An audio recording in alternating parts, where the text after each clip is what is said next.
Hello there ladies and gentlemen, Twigless2 here back with another Rise of Nations tutorial. Today I'm going to show you how to beat a toughest AI. Just 2.8% of players on Steam have achieved this, and that's no surprise as the AI essentially cheats by receiving more resources than you, so trying to outboom them is nearly impossible. You might be able to beat a tougher AI, but the jump to toughest is significant and requires different tactics. Today I will help you join this elite group and unlock the Master of War achievement on Steam. We'll be analysing one of my matchups against the toughest AI, discussing the map choice, nation choice, and tactics employed to achieve victory in that particular match. We will also discuss other options more generally to help you dominate the toughest AI in different scenarios. If you find today's video useful, please consider subscribing for more Rise of Nations tutorials. I have a whole playlist of them, and RTS content in general. Let's jump into the video.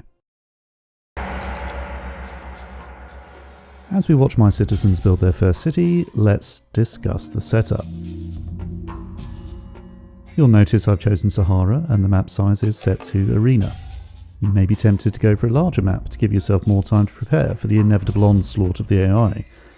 But trust me, you'll find this easier on a small map. The smaller, the better. So I recommend Arena-sized. The main theme of these tactics is to be aggressive. You simply cannot allow the AI time to outboom your economy. You need to be aggressive straight away to slow them down before they steamroll you. Doing this on a small map will be so much easier.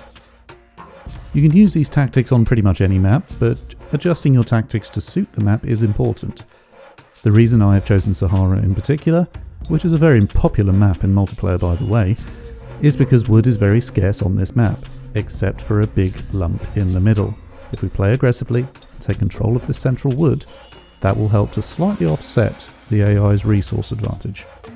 I'm playing as Chinese in this matchup, which isn't a particularly good nation to use in this situation, but I wanted to show that this can be done without relying on being the best nation. If you want to increase your chances of success, I recommend using either Japanese, Germans, Aztecs or Romans. They're all great for rushing and being aggressive in the early game, either due to the unique units or the amount of food they can produce. Although to be fair to the Chinese, it is useful to have instant citizens in caravans, etc. I'm playing Nomad for this matchup, which will allow me to decide where my first city is placed. And guess what? I've placed it right in the middle. There are several reasons for this, not just because of the wood. Controlling the centre of the map provides advantages. It allows you to have more map control by limiting the AI to their side of the map. This is especially important as the AI will be able to expand quickly due to their increased resources. Plonking yourself in the middle will help to limit their expansion. Having increased map control will also provide greater access to the rare resources on the map, which will, in turn, limit the number the AI will be able to easily access. It also means we will be close to the AI, which will make it much easier to raid and eventually attack them with shorter supply lines. To look at it another way, if you built your city at the edge of the map, you would be handing all of these advantages to the AI, and you wouldn't stand a chance. Scouting at the beginning is important. The ruins will give you the resources you need to churn out more and more heavy infantry. If you need a tutorial on scouting, look no further. There's one appearing in the top right of your screen. Being China means we can churn out our citizens quickly to max out our wood and food in standard nomad fashion, and get a few citizens out to hoover up those ruins and locate the rare resources. We need to build our library, of course, before we can do anything, so we get that down as quickly as possible.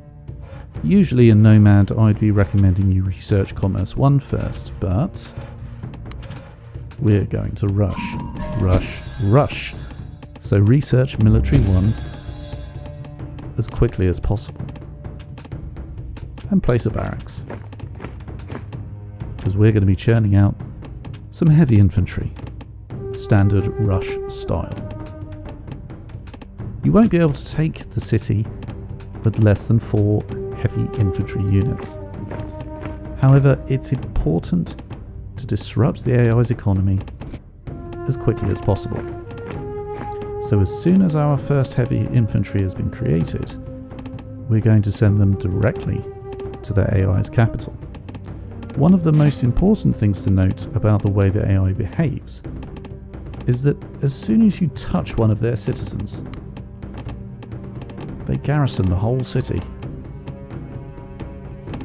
This is the perfect way to disrupt them. This is the moment we've been leading to. They may have built a second city by now, but their capital will effectively be out of action. Watch closely. And we touch them and they all disappear. Their garrison. Sure, they'll start shooting you with arrows, but you can micro your troops around this easily enough and avoid most of the damage. And we're going to keep churning out heavy infantry until we have enough to take this city. But for now, right now, the citizens are inside. This city really isn't doing very much. It's not collecting much in the way of resources, whereas we are still churning them out. We're catching up in terms of resources. Now, I did a little bit of scouting around just to get a feel for what was here. Now I've got 4 sets of infantry, and really we're going to go in now. I wasn't particularly happy to see this tower here, but I was pretty committed at this point, so I decided to go for it. And we do have more heavy infantry on the way, so we will eventually be attacking with 5. To be honest, I'm feeling pretty good about that. And we see they do have that second city up and running. But why are we going for their capital? Well, one of the biggest reasons is it's got their library. They can build another one, but this will certainly slow them down, which is what all of this tactic is about.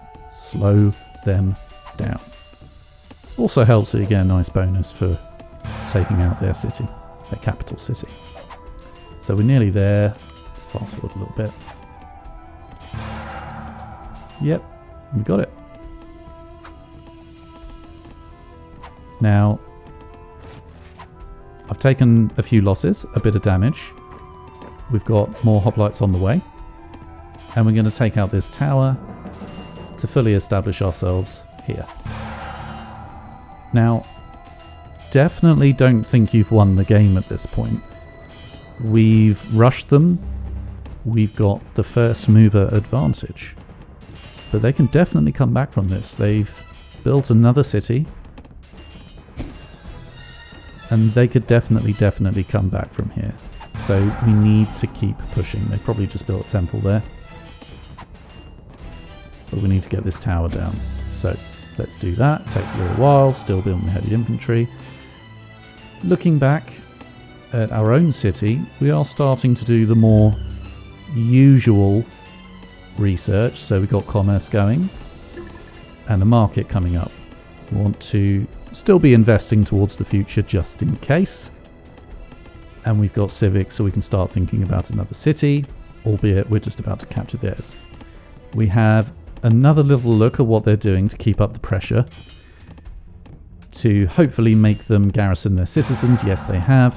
Got quite fortunate with this tower here. We may as well take it out while we're here. They've garrisoned there, and we are reasonably well microing away. Not for those last couple of hits though. Now, I'm not particularly controlling the heavy infantry here. They're just doing their thing, randomly attacking citizens. That's fine. But what we're doing is I've built far too many merchants there, but we are starting to take advantage of the rare resources. And going military 2 is important, and you'll see why soon. We're not going to go for a stables. We need to start taking these cities out as soon as possible, because otherwise they're just going to keep popping up and this game's going to keep going on. Now we've got far too many merchants. That's okay.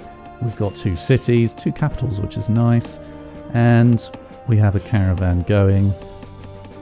You know, we've aged up to age 2. We're going to start thinking about a university at some point.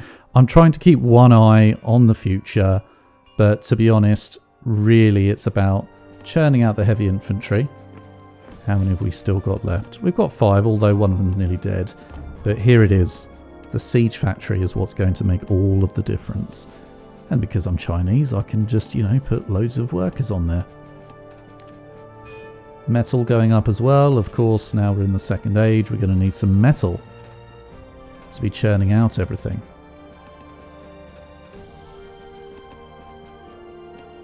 Researching phalanx, just to upgrade our heavy infantry.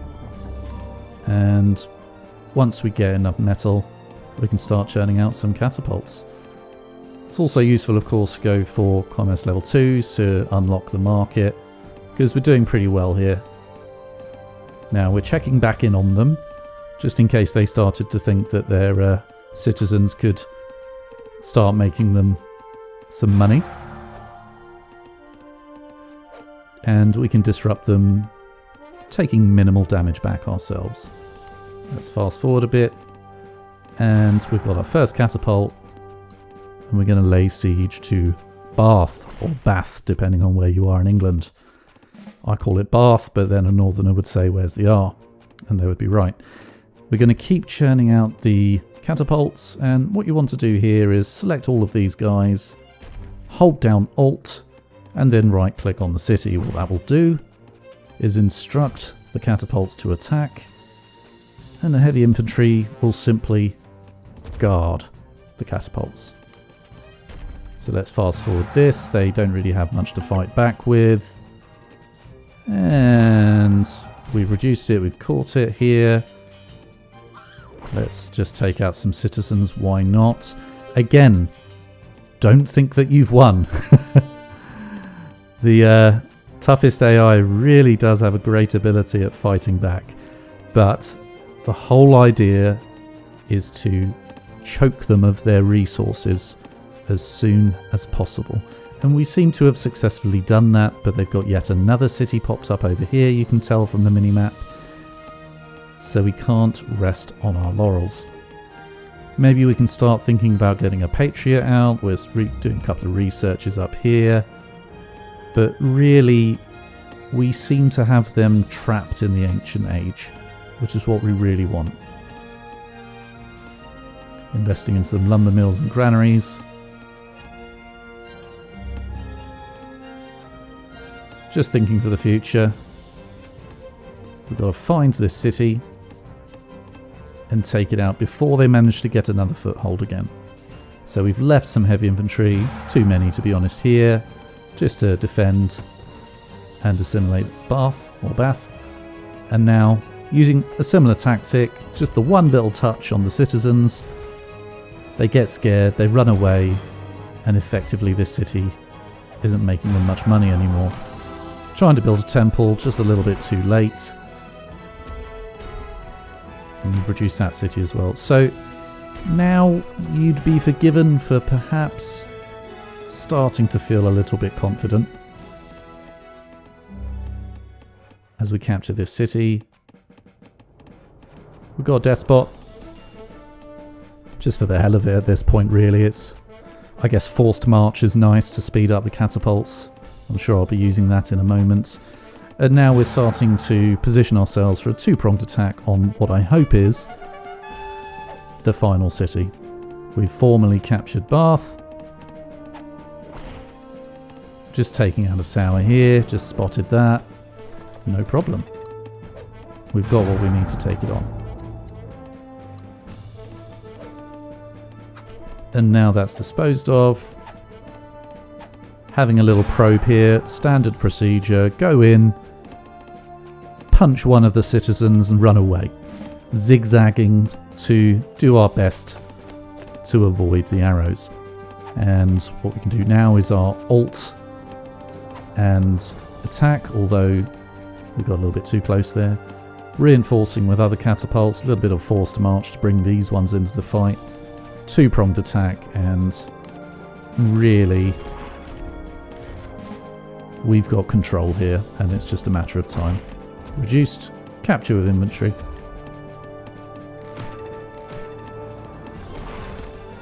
Really, the hardest part of all of this is the speed, the hotkeys.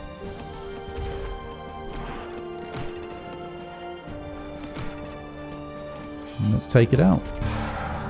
They did manage to build a second library. And there we are, we win.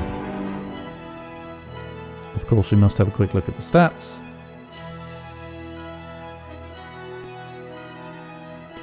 They start out okay.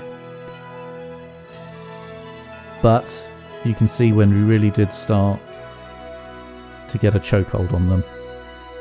That's what we needed. We sacrificed our own economy. We could have gone a bit more like this, but they would have gone up an exponential curve. There you go. The build order, research order, and which units to build are all pretty straightforward. I'd say the real challenge is learning to do all of this quickly, utilizing hotkeys.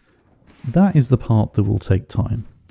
Speed is of the essence, as the AI can do everything instantly, and be in more than one place at once. You are human, and therefore cannot. I do have a useful hotkey tutorial, so please check that out to make all of this easier. That was a lot to take in, so let's summarize it in a handy one-page list. Play on a small map and be aggressive to prevent the AI from outpacing you. Learning the hotkeys is essential to keep up. Control the center of the map and disrupt their citizens as quickly as possible and go straight for their capital. You'll need 4 or 5 heavy infantry, and don't forget to micro your units when they're shooting you with arrows. When you hear them shoot, change the direction of your units by 90 degrees and you should avoid most hits. Don't forget your scouting at the beginning, as the ruins will help you pump out your heavy infantry. They didn't get a chance to show it in this match, but knowledge can be the AI's weakness. They're not good at getting multiple universities up and running with 7 scholars. So if you do get that far in the game, prioritize taking out their universities to disrupt their knowledge and slow down their aging up. If you stick to the above tips and keep practicing, you should be taking down your first toughest AI in no time. Then you can start facing off against multiple toughest AIs, or doing this on a bigger map, which is more of a challenge. Don't get me wrong, there are other tactics out there. I've seen players play defensive and use the Russian attrition to great effect, for example. That one's for you, IG. But this particular tactic is the most common, and as you can see, it works. But don't get cocky. A human opponent would be able to counter this with well-placed towers, using militias, and a whole bunch of other tactics that the AI simply isn't programmed to do. You're basically learning to beat a computer script. Once you learn how the AI behaves, due to its programming, you can exploit it. So don't go thinking that just because you can beat the toughest AI, you can compete easily against the pros, but it's a step in the right direction. Please tell me, have you conquered a toughest AI? If so, which tactics did you use? If you're a more experienced player, please share your experiences below in the comments. Let's all make it as easy as possible for new and returning players to get back into the game. I hope you found today's video useful.